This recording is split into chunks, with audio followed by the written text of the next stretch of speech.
नमस्कार, जय हिंद, वंदे मातरम। दोस्तों हम इतिहास में गुप्त काल का अध्ययन कर रहे थे।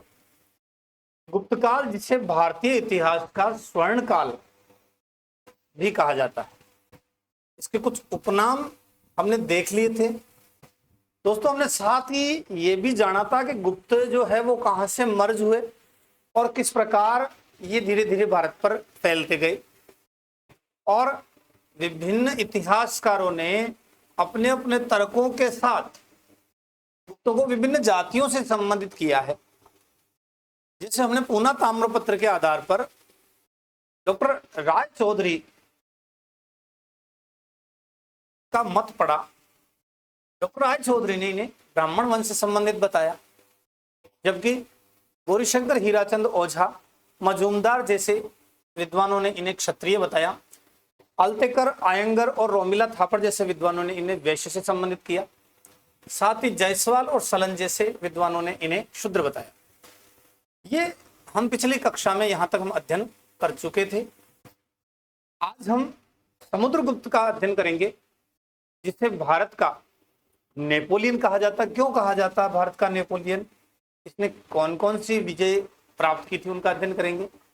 नेपोलियन से पहले बच्चों हमने आप चित्र भी देख पा रहे हैं नेपोलियन का, एक प्रतीकात्मक चित्र जो उसके सिक्कों से लिया गया है, जो वीणा प्रकार के सिक्के हैं, जिसमें इनको वीणा वादन करते हुए दिखाया गया है।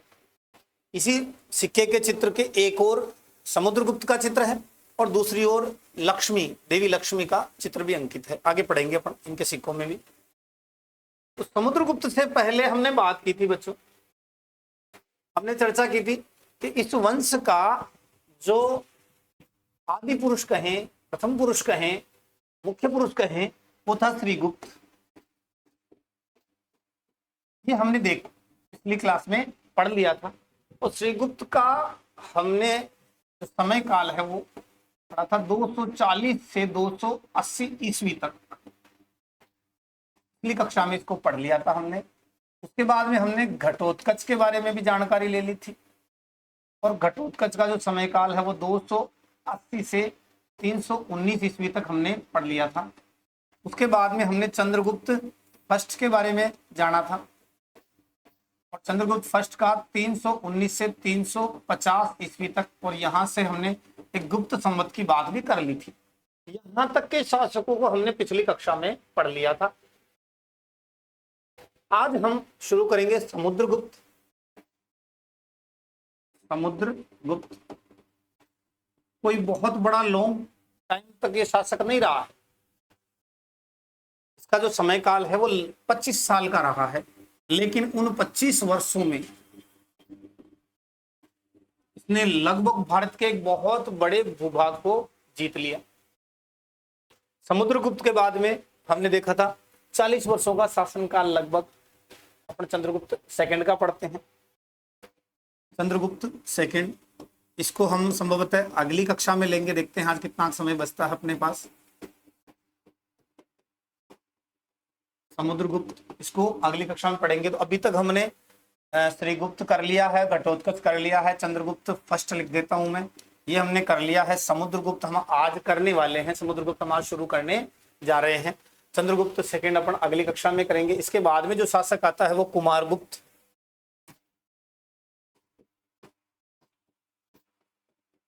का समय काल हमने 415 से 455 ईस्वी तक लिया था। 40 साल का ये टाइम फ्रेम है, अपने को याद रखना है। इसके बाद एक बहुत महत्वपूर्ण शासक और स्कंदगुप्त, 455 से 467। और हमने एक लाइन पढ़ी थी, एक श्री विष्णु जीवित रहे। श्री विष्णु जीवित गुप्त, अगर आपको ऑप्शन मिले तो देख लेना है, नहीं तो प्रथम पुरुष कौन? श्रीगुप्त। और अंतिम शासक कौन? तो विष्णुगुप्त। ये अपने को ध्यान में रखना है। यहां से स्कंदगुप्त के बाद में ये इतने डोमिनेटिंग शासक नहीं रहे, और डायनेस्टी जो है वो थोड़ी कमजोर पड़ती गई, या हो सकता है हमें उनका साहित्य अभिलेख नहीं मिलते हो, तो हम ये मान बैठे हों कि जो डायनेस्टी जाके आगे जाके कमजोर हो गई। क्योंकि सभी कुछ जो है इतिहास से जितना हमें प्राप्त होता है उसी का विवरण हमारी पुस्तकों में है। हो सकता है इस वंश में और भी कोई महान शासक रहे हो सकता है उस दौरान भारत में और भी कोई महान वंश रहा हो, लेकिन जिनके ऐतिहासिक साक्ष्य ज्यादा हैं और जो जीता है, जो विजयी है, इतिहास उन्हीं के पक्ष में लिखा गया है। विजेता को हमेशा इतिहास ने स्थान दिया है। तो स्कंदगुप्त के बाद में ये वंश थोड़ा कमजोर, कुछ शासकों का नाम जरूर मिलता है जिनमें पुरुगुप्त, बुद्धगुप्त,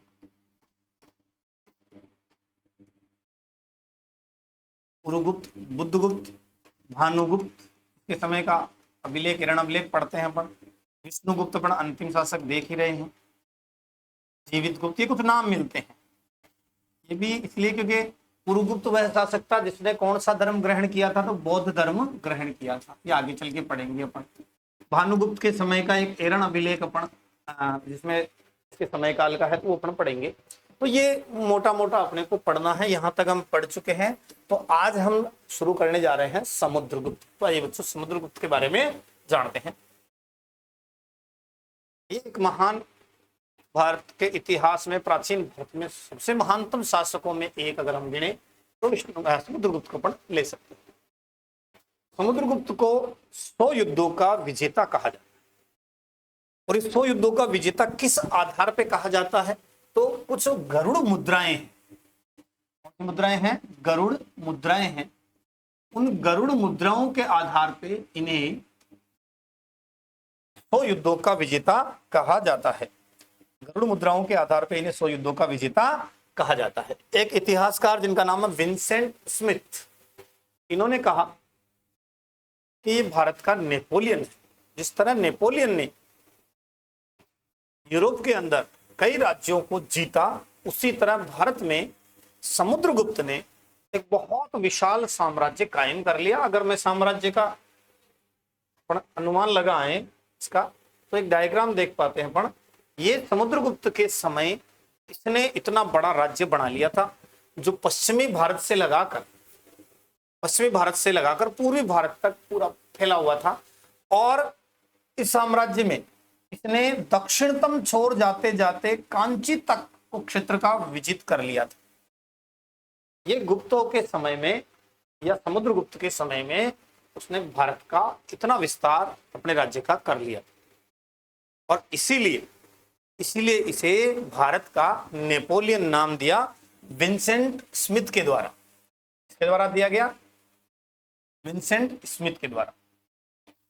इसके कुछ नाम, उपनाम, उपाधियां मिलती,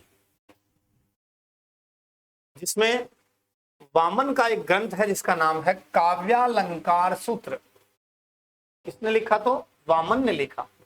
कौन सा ग्रंथ लिखा? तो काव्यालंकार सूत्र। उसमें इनका नाम जो है वो चंद्र प्रकाश नाम मिलता है। अपन चंद्र प्रकाश साबुन के नाम से जानते हैं, चंद्र प्रकाश इसका नाम जो है वो काव्यालंकार सूत्र में मिलता है। एक रिद्धपुर लेख है, उस रिद्धपुर लेख में इन्हें तत्पाद परिग्रहित कहा गया है। तत्पाद परिग्रहित, तत्पाद परिग्रहित शब्द से जो तात्पर्य है वो ये है चंद्रगुप्त द्वारा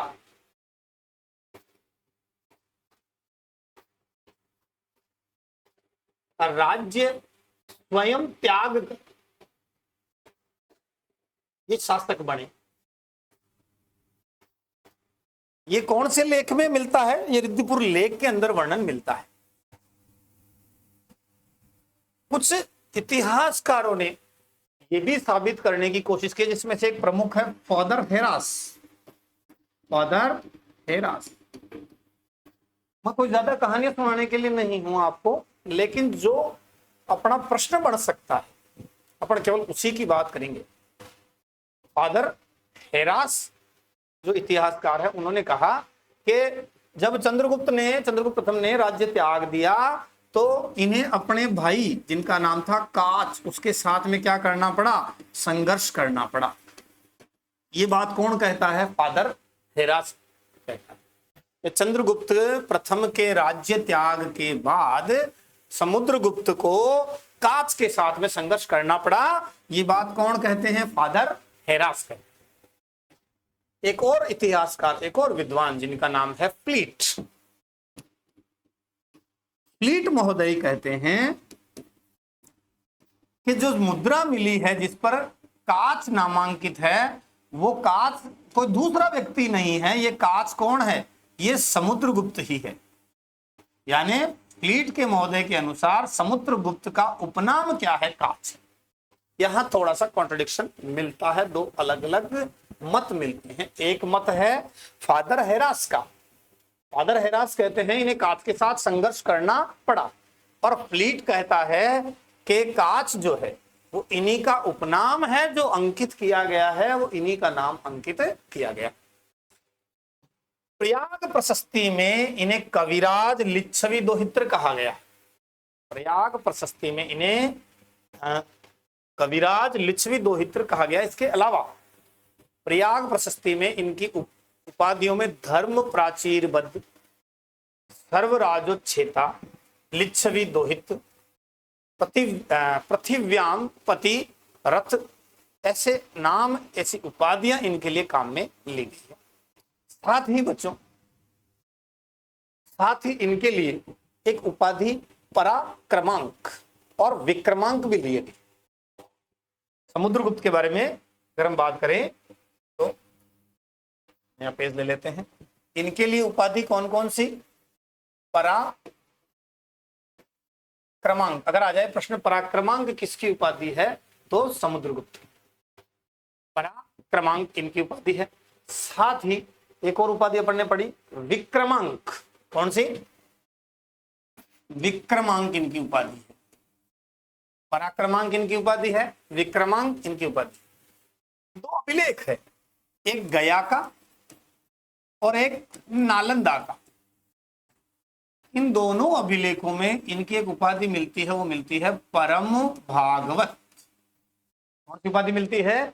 परम भागवत। इंपॉर्टेंट है इनकी उपाधि, पूछते हैं एग्जाम में। परम भागवत उपाधि का वर्णन किसमें है? तो गया के अभिलेख में है, नालंदा के अभिलेख में। इसके अलावा अगर बात करें प्रयाग प्रशस्ति में इनके क्या क्या नाम है, प्रयाग प्रशस्ति में इनके क्या क्या नाम है, तो एक नाम है पृथिव्याम प्रतिरथ। पृथिव्याम प्रतिरथ, ये नाम किसमें मिलता है? प्रयाग प्रशस्ति में। धर्म प्राचीरबद्ध, धर्म प्राचीरबद्ध, ये भी नाम किसमें मिलता है? प्रयाग प्रशस्ति में। सर्वराजोच्छेता,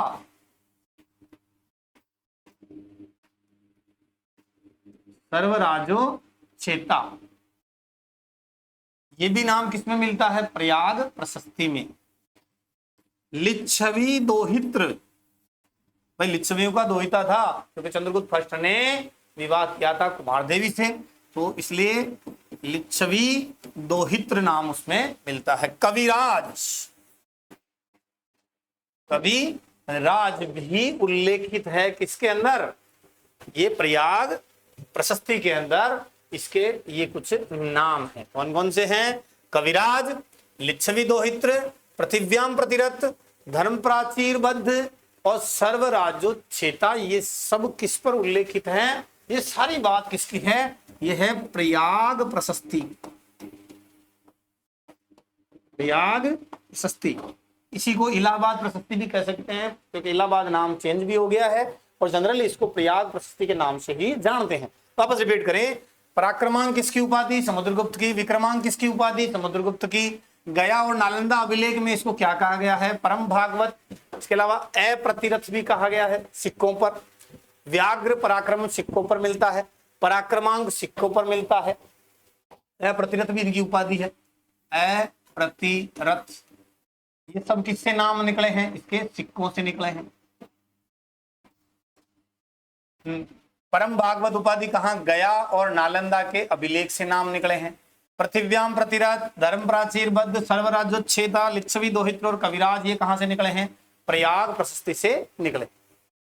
ये प्रयाग प्रशस्ति समुद्रगुप्त के बारे में या गुप्तों के बारे में जानकारी का एक बहुत बड़ा सोर्स, क्योंकि लिखित में है। एक तो प्रयाग प्रशस्ति पर अगर बात करें,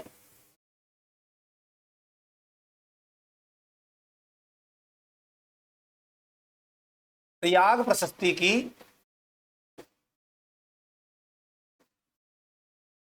इस पे एक तो तिथि नहीं है,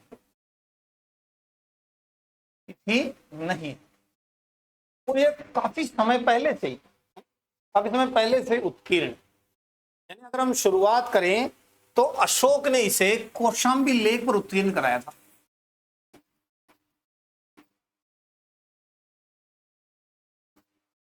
अशोक ने कौशाम्बी लेक पर उत्कीर्ण कराया था, और इसके अंदर बौद्ध संघ में जो विभेद था उसको रोकने के लिए महामात्रों को एक आदेश दिया गया था, अशोक ने दिलवाया, कौशाम्बी लेक लिखवाया। और बौद्ध धर्म में संघ का जो भेद है, संघ भेद को रोकने के लिए महामात्रों को आदेश दिया, उसका उल्लेख। तो अशोक के समय में ये शुरुआत इसकी होती है। लेकिन अगर हम बात करें प्रयाग प्रशस्ति की, तो इसका जो लेखक है समुद्रगुप्त के बारे में, तो इसका लेखक माना जाता है हरिसेन। लेखक कौन है प्रयाग प्रशस्ति के? तो हरिसेन है। लेकिन इसको जो अपन करें उत्कीर्ण किसने कराया? उत्कीर्ण कराया था इसका तिलभट्ट ने। इसको उत्कीर्ण करता, हर एक प्रश्न इसका इंपॉर्टेंट है बच्चों। उत्कीर्ण करता जो है वो कौन थे? तो तिलभट्ट थे, तिलभट्ट थे। प्रयाग प्रशस्ति के अंदर समुद्रगुप्त को उपाधियां तो अपन ने पढ़ ली। समुद्रगुप्त को पृथ्वी पर निवास करने वाला देवता कहा, और यह भी कारण बताया कि वो दिग्विजय क्यों करना चाहता था। दिग्विजय का उद्देश्य धरणी बंध को बताया, पृथ्वी को जीतना, विजित करना, धरती को बांधना, एक करना, ये उसका उद्देश्य बताया था। अगर बात करें इसकी, तो ये प्राचीनतम लेख है, प्राचीनतम संस्कृत लेख है जो कौन सी लिपि में है? ब्राह्मी लिपि में मिलने वाला प्राचीनतम लेख है, जो गद्य और पद्य दोनों में है, और इसकी शैली है चंपू शैली के अंदर है। ऐसा प्राचीनतम लेख जो गद्य और पद्य दोनों के अंदर है। इसके अंदर अगर हम बात करें तो इसमें अश्वमेध यज्ञ का उल्लेख नहीं किया गया है, क्योंकि ऐसा माना जाता है कि समुद्रगुप्त ने अश्वमेध यज्ञ बाद में किया होगा, इसलिए उसका अंकन नहीं है। और इस पर कोई तिथि भी अंकित नहीं है, समुद्रगुप्त की मृत्यु कब हुई होगी ये अंकित नहीं है। फैक्ट्स और जान लेते हैं क्योंकि इंपॉर्टेंट है। लगभग समुद्रगुप्त का काफी सोर्स जो है इतिहास का वो इस प्रयाग प्रशस्ति से निकलता है, इसलिए अपने को इसके बारे में जानकारी होनी चाहिए। इसके अलावा अगर हम बात करें तो ये प्रयाग प्रशस्ति को समुद्रगुप्त की हम क्या कह सकते हैं? आत्मकथा कहते हैं।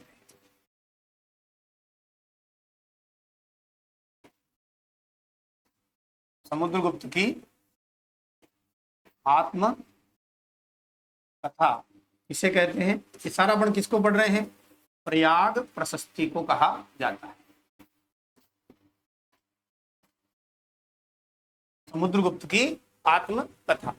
लेकिन हमने अभी बात करी थी फ्लीट महोदय के इतिहासकार, उन फ्लीट महोदय जो इतिहासकार हैं, उन्होंने इसे मरणासन्न अभिलेख का नाम दिया। मरणासन्न अभिलेख कहा। इसे कहा भाई सारा जो अपन बात कर रहे हैं वो प्रयाग प्रशस्ति की कर रहे हैं। एक इतिहासकार जिनका नाम था रोमिला थापर। रोमिला थापर, इन्होंने इसे ऐतिहासिक पुनरांकन नाम दिया। ऐतिहासिक पुनरांकन का नाम दिया। देखो, प्रयाग प्रशस्ति को समुद्रगुप्त की आत्मकथा कहते हैं और फ्लीट महोदय ने इसे मरणासन अभिलेख कहा, रोमिला थापर ने इसे ऐतिहासिक पुनरांकन का नाम दिया। इसी प्रयाग प्रशस्ति को अगर हम बात करें, अकबर जो है वो कौशाम्बी से लाकर अपन कहते हैं इलाहाबाद का किला या प्रयाग में स्थापित करवाया। इसी प्रयाग प्रशस्ति पर बीरबल का लेख है।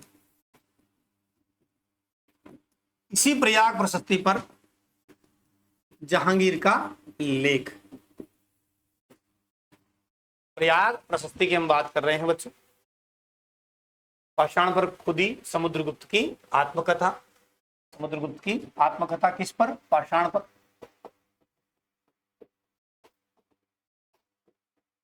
इसी को फ्लीट महोदय ने मरणासन अभिलेख कहा और इसे ही रोमिला थापर ने ऐतिहासिक पुनरांकन का नाम दिया। ये जो पूरी प्रयाग प्रशस्ति है, इसके अंदर कुल 33 पंक्तियां हैं। कितनी पंक्तियां हैं? कुल 33 पंक्तियां हैं। ये सारी संस्कृत में है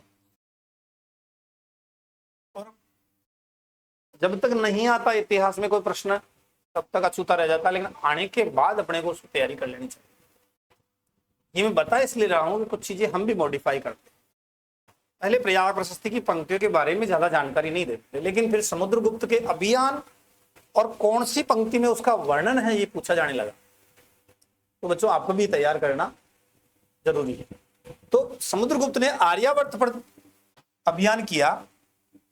प्रयाग प्रशस्ति के अंदर सबसे पहले 7वीं पंक्ति ऐसी है। 7वीं पंक्ति जो है वो नागों के विरुद्ध अभियान के बारे में बताती है। समुद्रगुप्त ने किस पर अभियान चलाया? नागों पर अभियान चलाया। ये कौन सी पंक्ति बताती है? प्रयाग प्रशस्ति की तो 7वीं पंक्ति जो है। टोटल कितनी पंक्तियां हैं इसमें? 33 पंक्तियां, 33। 7वीं क्या बताती है? कि इसने नागों के विरुद्ध अभियान चलाया।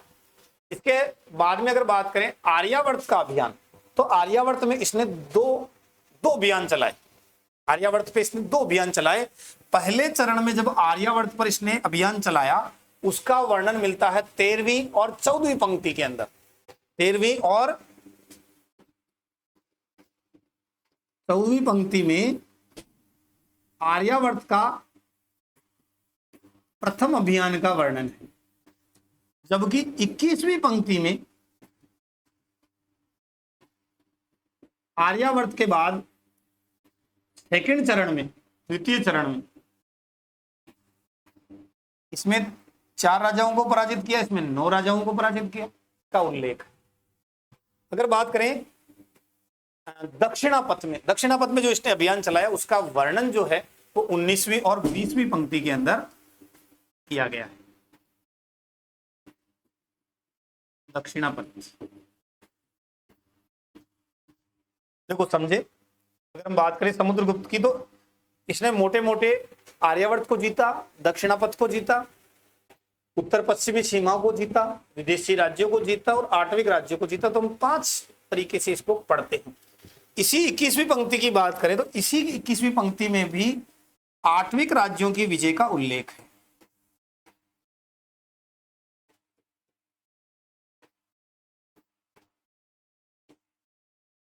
आर्यावर्त कौन सा? 13वीं 14वीं पंक्ति में उल्लेखित है। आठविक राज्यों की विजय 21वीं पंक्ति में।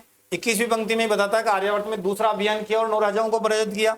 19वीं और 20वीं पंक्ति के अंदर दक्षिणापथ का अभियान इनके द्वारा चलाया गया, ये अंकित किया गया।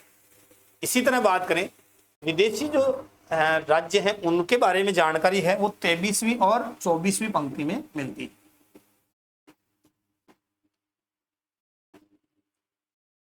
जो शक कुषाण थे, विदेशी अभियान की जानकारी मिलती है।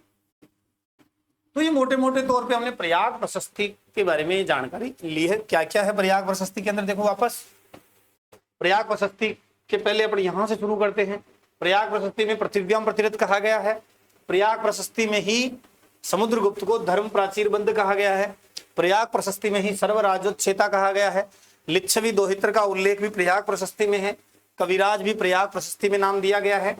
इसके बाद में बात करें, प्रयाग प्रशस्ति पर तिथि नहीं है, किसकी मृत्यु तिथि नहीं है, समुद्रगुप्त की। और अशोक ने इसे कौशाम्बी लेख के रूप में लगवाया था। और क्यों लगवाया था कि बौद्ध धर्म में उस समय संघ भेद हो रहा था, तो उस संघ भेद को रोकने के लिए महामात्रों को आदेश दिया था। प्रयाग प्रशस्ति का जो लेखक है वो हरिशेन को माना जाता है। उत्कीर्णकर्ता कौन है, तो तिलभट्ट है। समुद्रगुप्त को पृथ्वी पर निवास करने वाला देवता कहा गया है प्रयाग प्रशस्ति में। और इसकी दिग्विजय का उद्देश्य जो है वो धरणीबंध को बताया गया है।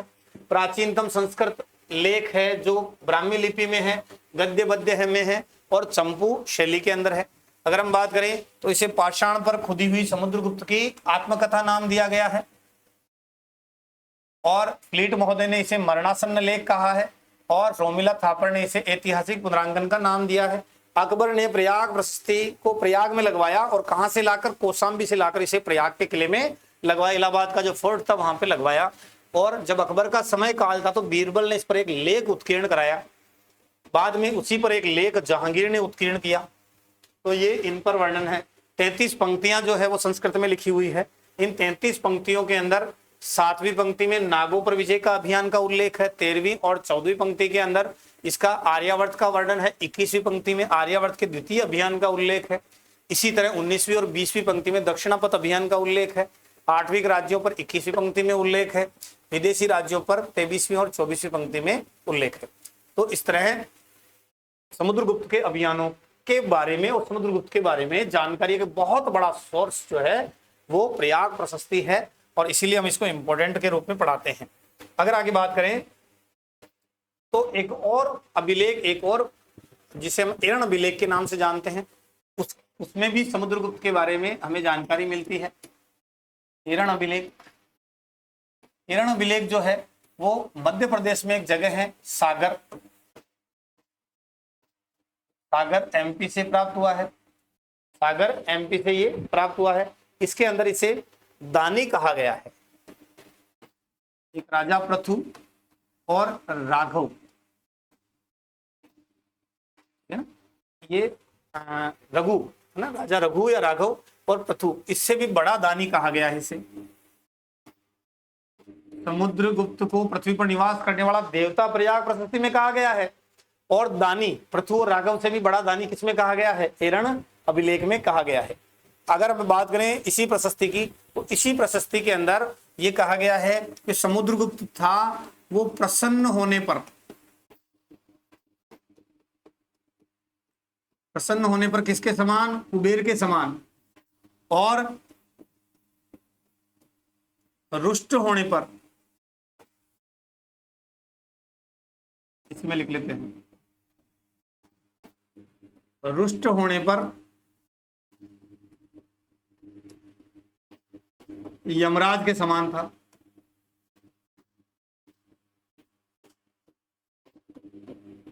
ये भी कौन सी प्रशस्ति में कहा गया है, एरण अभिलेख में। किसके बारे में बात कर रहे हैं अपन, सिर्फ समुद्रगुप्त के बारे में बात कर रहे हैं बच्चों। समुद्रगुप्त को पृथु और राघव से भी बड़ा दानी किस प्रशस्ति में कहा गया, किस अभिलेख में, एरण अभिलेख में। इसे प्रसन्न होने पर कुबेर के समान और नाराज हो जाए तो यमराज के समान है, ये किस अभिलेख में कहा गया, तो ये भी एरण अभिलेख में कहा गया है। एक इसकी पत्नी का वर्णन है, दत्त देवी,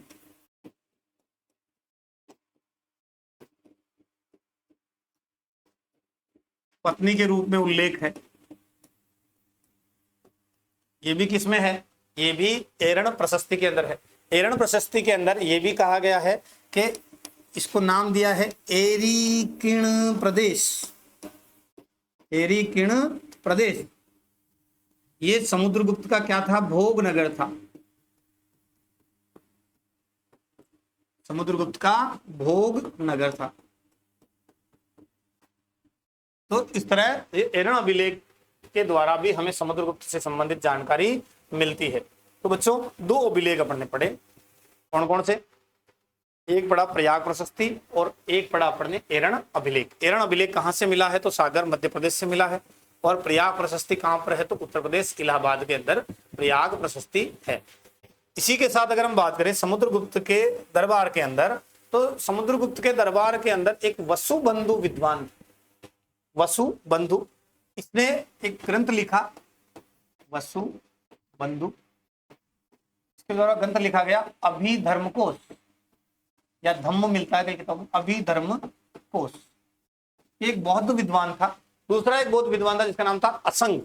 असंग ने ग्रंथ लिखा। असंग का जो ग्रंथ है वो योगाचार है, योगाचार है।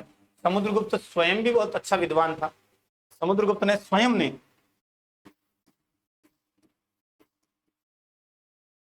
ने एक ग्रंथ लिखा जो कृष्णचरित के नाम से उल्लेखित है। कृष्णचरित। समुद्रगुप्त के शासनकाल में जो जो साहित्य रचा गया, तो अभिधर्मकोश किसने लिखा? वसुबंधु ने। योगाचार किसने लिखा? असंग ने। कृष्णचरित किसने लिखा? समुद्रगुप्त ने। इसके समय का एक लंका का शासक है,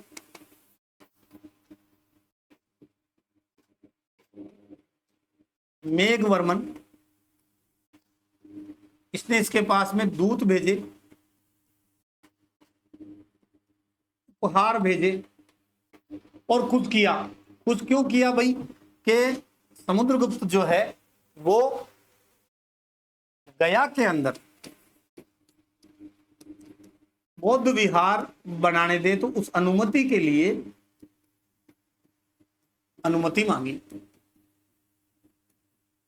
तो बच्चों देखिए, अभी तक हमने क्या पढ़ा? हमने समुद्रगुप्त के बारे में पढ़ा। समुद्रगुप्त ने किस प्रकार शासन प्राप्त किया, क्या इनकी उपाधियां थी, प्रयाग प्रशस्ति में हमें क्या जानकारी मिलती है, एरण लेख में हमें क्या जानकारी मिलती है, और इसके समय में कौन कौन से विद्वान रहे। आगे हम बात करते हैं समुद्रगुप्त से संबंधित विजय अभियानों की। अगर समुद्रगुप्त से संबंधित विजय अभियानों की बात करें तो सबसे पहला जो इसका अभियान है वो है आर्यावर्त का। अगर मैं बात करूं भारत देश की,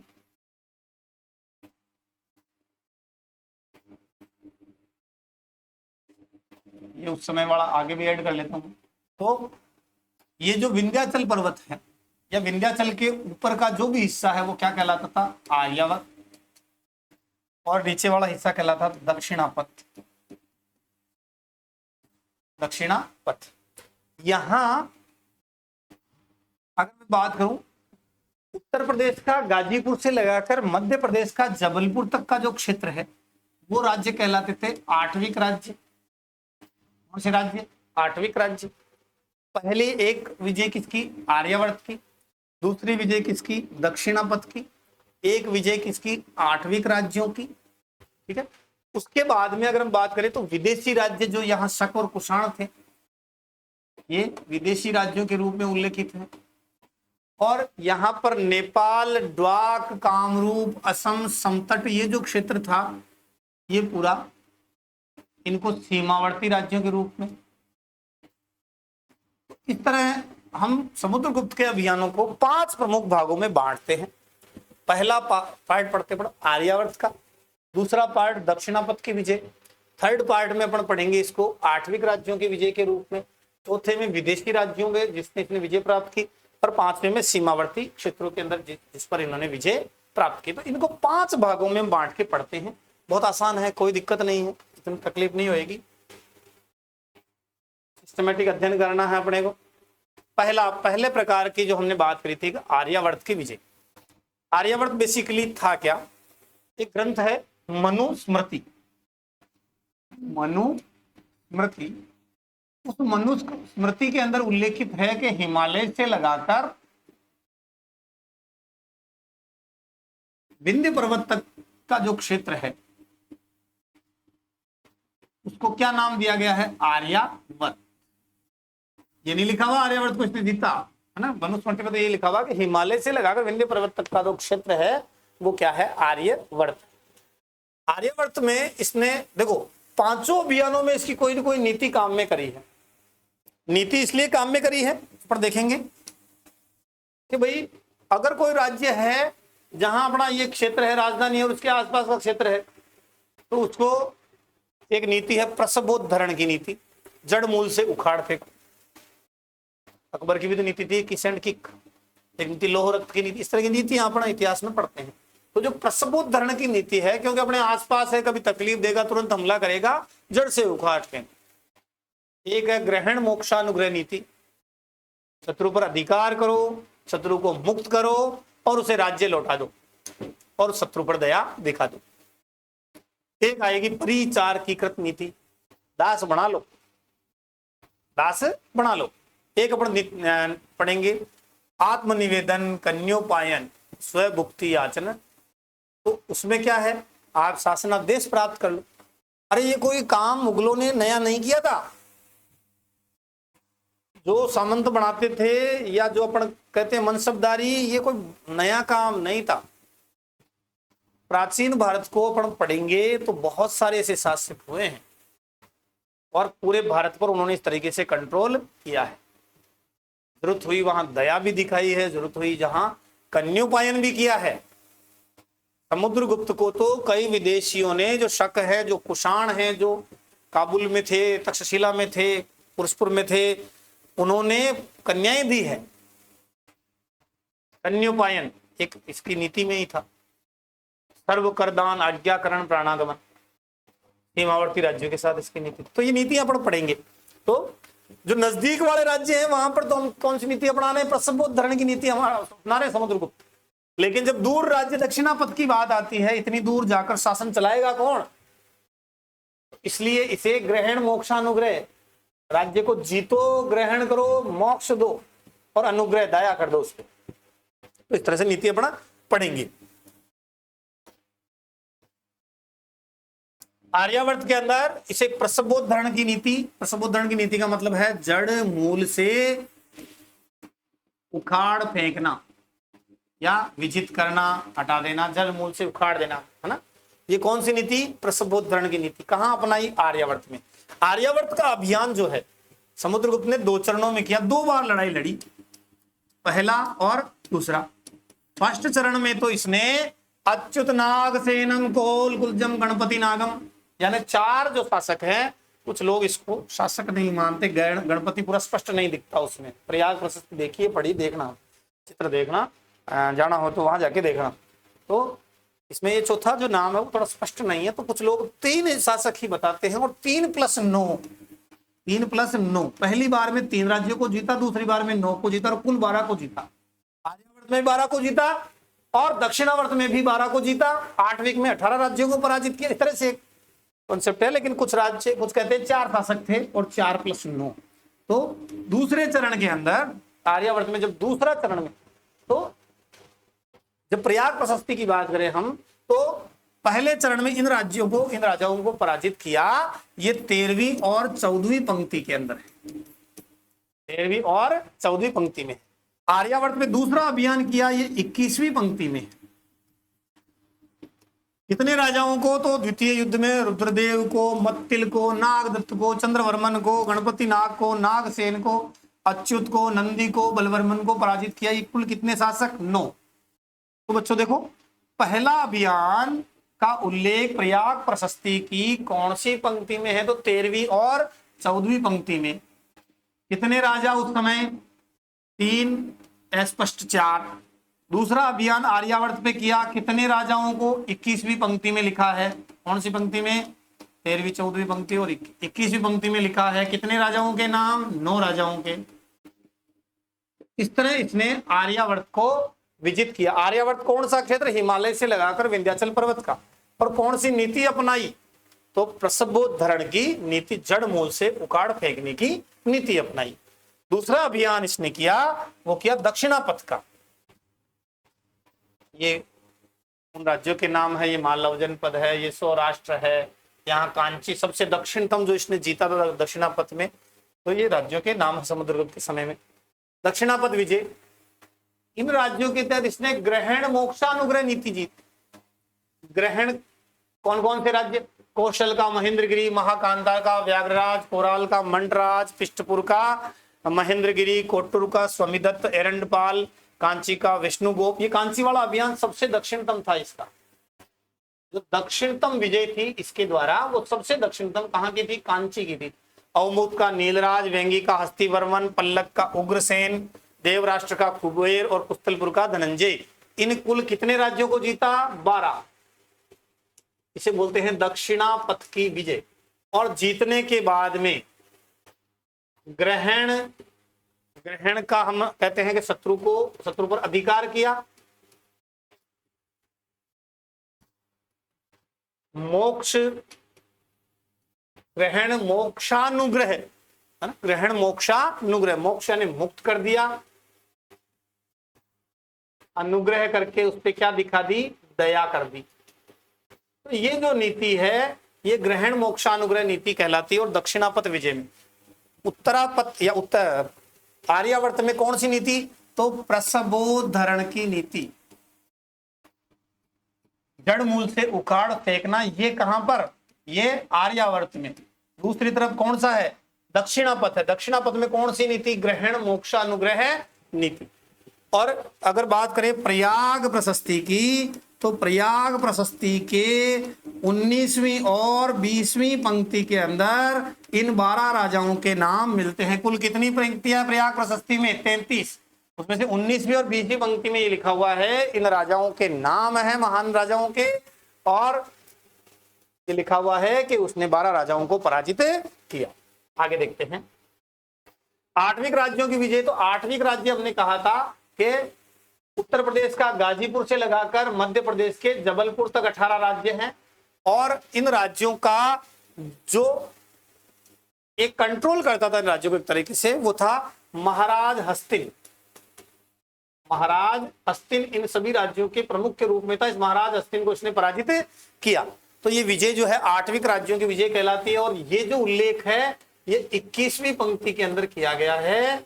प्रयाग प्रशस्ति की 21वीं पंक्ति में आठवीं राज्यों पर विजय का उल्लेख है। और इसमें जो नीति काम में ली इसने वो थी परिचारकीकृत नीति। परिचारक बनाना यानी दास बनाना। क्या बनाना? दास बनाने की नीति काम में ली। क्योंकि आठवीं राज्य आसपास ही तो थे, तो दास बना लो। ठीक है। अगला विदेशी शासकों पर विजय। विदेशी शासक इसमें कौन कौन से? पेशावर का केदार कुषाण था, रुद्र सिंह थर्ड था, राजा मुरुंड था। और हमने पढ़ा लंका वाला भी मेघवर्ण कहता था भाई मुझे विहार बनाने दे, है ना, ये उपहार ले, ये दास ले, और मुझे इतना समुद्रगुप्त का शासन था। तो विदेशी शासकों पर विजय क्या क्या? आत्मनिवेदन करना। आत्मनिवेदन, खुद दरबार में उपस्थित हो जाओ, दरबार में उपस्थित हो जाओ खुद स्वयं, दूत नहीं भेजना। कन्योपायन, पुत्री का विवाह कर दो। गरुड़ मंद कर स्वयं विषय भुक्ति शासन याचना, यानी गरुड़ मुद्रा, हम गरुड़ मुद्रा काम में लेंगे, है ना, गरुड़ मुद्रा काम में लेंगे और उससे युक्त होकर शासन आदेश प्राप्त करेंगे। और इस शासन आदेश के द्वारा हम हमारी विषय और भुक्ति पर क्या करेंगे? शासन करेंगे। ये नीति जो है ये कहां पर? ये नीति ली गई विदेशी शासकों पर विजय के लिए। क्या करना? शासन करना। कौन कौन से समकालिक शासक थे? केदार था, रुद्र सिंह था और राजा मुरुंड था। आगे सीमावर्ती राज्यों की विजय की बात करें तो सीमावर्ती राज्यों में समतट था, ड्वाक था, कामरूप, प्रतपुर और नेपाल। देखो भाई ये जो समतट है, ये समतट आज की डेट में अगर हम बात करें तो जो बंगाल का तटीय प्रदेश है, इंपोर्टेंट है भाई। समतट क्या है? बंगाल का तटीय प्रदेश है। जो ड्वाक है वो बांग्लादेश का ढाका चटगांव वाला एरिया है। कामरूप पुराना नाम है किसका? असम का। एक है क्रंतपुर, ये भी उसी एरिया के अंदर। जैसे हम बात करें कि कुमायूं वाला जो क्षेत्र है इसको हम कह सकते हैं कुमायूं, गढ़वाल और रुहेलखंड का जो क्षेत्र है ये सारा क्रंतपुर के अंतर्गत आता है। और नेपाल आधुनिक नेपाल है। उत्तर पश्चिमी सीमा में मालव, अर्जुनायन, योद्धे, मद्रक, आभीर, प्राजुन, संकादिक, का, खारपरिक, ये जो क्षेत्र है ये आंतरिक या हम कह सकते हैं कौन से भाग में? ये पश्चिमी भाग में है। राजस्थान, है ना, गुजरात वाले और पंजाब वाले क्षेत्रों में ये मिलेंगे अपने को। अगली जो अंतिम चरण में हम बात करेंगे समुद्रगुप्त की मुद्राओं के बारे में। मेनली आपको 6 मुद्राएं पढ़ समुद्रगुप्त की। तो कौन कौन सी? नंबर 1 गरुड़ प्रकार की, नंबर 2 धनुर्धारी प्रकार की, नंबर 3 परशु प्रकार की, नंबर 4 अश्वमेध की, नंबर 5 व्याघ्र हनन की, नंबर 6 वीणा वादन की। ये 6 प्रकार की हमें मुद्राएं देखनी है। अगर हम बात करें बच्चों तो सबसे पहले देखें गरुड़ प्रकार की मुद्रा दिख रही है सबको। गरुड़ प्रकार की मुद्रा में ये गरुड़ बैठा हुआ दिखाई दे रहा है, दिख रहा है। अब ये जो गरुड़ प्रकार की मुद्रा है इसमें 2 चीज मिलेगी आपको गरुड़ मुद्रा में। एक तो ध्वज मिलेगा, पताका मिलेगा और गरुड़ मिलेगा। ये गरुड़ प्रकार की मुद्रा नाम दिया है। लगभग 6 प्रकार की मुद्राएं इसके समय की प्राप्त हुई है। नंबर 1 गरुड़ प्रकार की मुद्रा हमने पढ़ा भी था। एक गरुड़त्मक स्व विषय भुक्ति याचना, शासनादेश प्राप्त करना पड़ता था गरुड़ मुद्रा चलाने का, तो ये सिक्के प्राप्त हुए। दूसरे प्रकार के जो है वो धनुर्धारी सिक्के। धनुर्धारी सिक्कों में एक इसको हाथ में धनुष लिए हुए दिखाया गया, दिख रहा है ये धनुष हाथ में लिया हुआ इस तरह से। और इस मुद्रा पे एक उपाधि मिलती है जिसको बोलते हैं अप्रतिरथ। कौन सी उपाधि मिलती है? अप्रतिरथ। नंबर 1 देखो, पहली मुद्रा कौन सी? गरुड़ प्रकार की, गरुड़ पक्षी का अंकन है, ध्वज और पताका है उस पे से ध्वज प्रकार की, दंडधारी प्रकार की, ये दंड पकड़ा हुआ हाथ में, उस पे गरुड़ बैठा हुआ तो दंडधारी प्रकार की मुद्रा भी कहते हैं। दूसरी धनुर्धारी मुद्रा, हाथ में धनुर है और अप्रतिरथ का अंकन है, अप्रतिरथ जो है इसका उपाधि है। तीसरे प्रकार की जो है वो अश्वमेध प्रकार की है। ये अश्वमेध प्रकार की, यहाँ तो नंबर 3 कर लेते हैं। अश्वमेध प्रकार की मुद्रा, अश्वमेध प्रकार की मुद्रा। इस अश्वमेध की मुद्रा जो है इस पर दत्त देवी की आकृति बनी हुई है। दत्त देवी कौन थी भाई? इसकी पत्नी थी। दत्त देवी का अंकन है और एक तरफ अश्वमेध यज्ञ का घोड़ा है, ये अश्वमेध यज्ञ का घोड़ा है, और दूसरी तरफ किसकी आकृति है? उल्टी साइड में दत्त देवी की आकृति है। चौथी जो है उसमें है परशु नाम। तो परशु प्रकार के सिक्के में हाथ में क्या लिए हुए दिखाया गया है? परशु दिखाया गया है, परशु लिए हुए दिखाया गया है। 5वां जो इसका है वो है व्याघ्र हनन। व्याघ्र हनन, एक बाघ का हनन करते हुए, और इस पर लिखा हुआ है व्याघ्र पराक्रम। क्या लिखा हुआ है? व्याघ्र पराक्रम लिखा हुआ है। किस पर? सिक्के पर व्याघ्र पराक्रम लिखा हुआ है। और सिक्के के पिछली साइड कौन से व्याघ्र हनन की बात कर रहे हैं? मकर वाहिनी गंगा है उसके साथ में, है ना। मकर पर विराजित मकर वाहिनी जो गंगा है उसकी तस्वीर, मकर पे विराजित गंगा है और उसके साथ में लिखा हुआ है राजा समुद्रगुप्त। क्या लिखा हुआ है? राजा समुद्रगुप्त। ये कौन से सिक्कों पर है? व्याघ्र हनन सिक्कों पर है। और अंतिम है वीणा वादन सिक्का। तो जो छठा वीणा वादन सिक्का है नंबर 6, यहाँ पे लिख लेते हैं अलग पेज तो क्या ले, उस पे लक्ष्मी का अंकन है एक और समुद्रगुप्त को खुद को वीणा बजाते हुए दिखाया गया है। समुद्रगुप्त को वीणा बजाते हुए दिखाया गया है। ये जो 2 सिक्के हैं कौन कौन से? व्याघ्र हनन सिक्का और वीणा वादन सिक्का। इन पर विदेशी प्रभाव दिखाई नहीं देता, कोई विदेशी प्रभाव नहीं है। तो बच्चों 6 प्रकार के सिक्के हैं। सिक्कों पर कौन कौन से नाम मिलते हैं? अप्रतिरथ, व्याघ्र पराक्रम, पराक्रमांक, और कुछ सिक्के जिसपे कांच भी मिला है, वो डाउटफुल है कि कांच ये राजा था या इसका भाई था। 6 प्रकार के सिक्के। गरुड़ वाले सिक्के पर गरुड़ का अंकन है, दंड है हाथ में। धनुर्धारी सिक्कों पर हाथ में धनुर है और अप्रतिरथ का अंकन है। परसों में हाथ में परसा लिए हुए हैं। अश्वमेध जो है इसमें एक तरफ अश्वमेध का है और उसके पीछे इसकी पत्नी दत्त देवी का वर्णन है। 5वां व्याघ्र हनन सिक्के हैं जिसमें गंगा जो है वो मकर पर विराजित है और नीचे लिखा हुआ राजा समुद्रगुप्त। आप ये चित्र भी देख पा रहे हैं और इमेजिनेशन से आप बिल्कुल कंठस्थ कर लेंगे।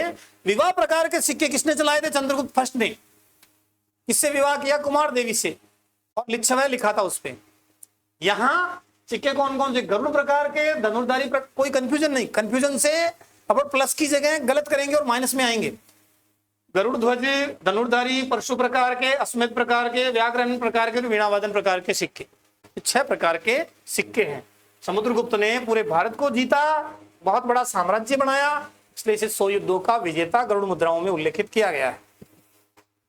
और समुद्रगुप्त जो है इसे विंसेंट स्मिथ ने भारत का नेपोलियन नाम दिया। बहुत महत्वपूर्ण एग्जाम के प्रश्न है। इनकी प्रमुख विजयों के अंदर आर्यावर्त की विजय 2 चरणों में 3+9, दूसरा दक्षिणापथ की विजय 12 राज्यों को जीता, तीसरा 8 राज्यों की विजय जबलपुर से गाजीपुर तक, विदेशी जो है उसमें शक कुषाणों का वर्णन है, और सीमावर्ती राज्यों के अंदर हमने बात की समतट, ड्वा, कामरूप और नेपाल, इनके साथ में इन राज्यों को इसने विजित किया। ये ही समुद्रगुप्त में जो महत्वपूर्ण का था। हमने कहा था आज शायद चंद्रगुप्त सेकंड अपन नहीं कर पाएंगे, तो चंद्रगुप्त सेकंड अपन अगली कक्षा में पढ़ेंगे।